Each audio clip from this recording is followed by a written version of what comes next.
welcome back to the channel. Today I'm going to be showing you how to make some spring decorations. For the first craft, we are going to be making a jolly ball. To start, you are going to want to take a small piece of clay and roll it into a ball. Once you've made a ball, you're going to want to take another small piece of clay and make a handle. Once you've put the handle onto your ball, you are going to want to set it aside to dry. The next thing that we are going to make is a whiteboard because you never know when you're going to need to write down a horse's feed schedule or lesson plans. You're going to want to take a thicker piece of white cardboard or styrofoam, a pair of scissors, a ruler, and a pen or pencil. First, you're going to want to measure how big you want your whiteboard to be.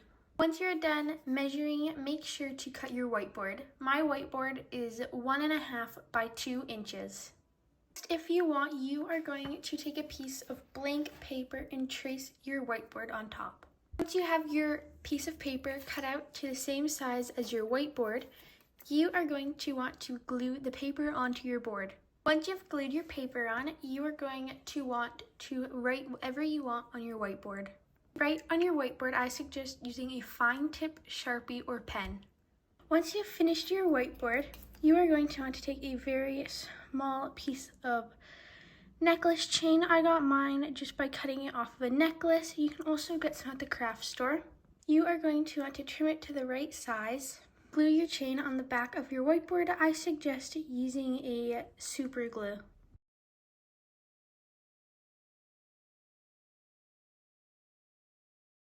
Once your chain has dried, you will be able to hang your whiteboard anywhere in your barn. I'm going to be making a hose.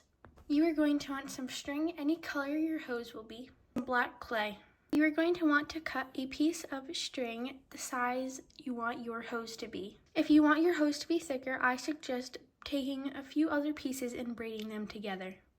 You're going to want to take a small piece of clay to make your head for the hose. First, you're going to want to take the first little end of your string and just add some of the clay so that it's less moving. Once you are done making the head for your hose, you are going to want to set it aside to dry or put it in the oven if you use baked clay. You can also cut the string to make the size you want.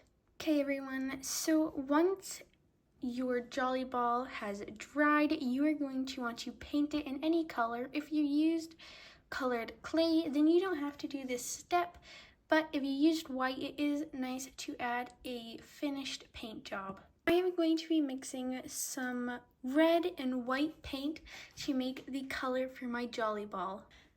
Okay, you guys, so I'm just going to start painting my jolly ball in this really nice red color, and I will check back in when I'm done painting.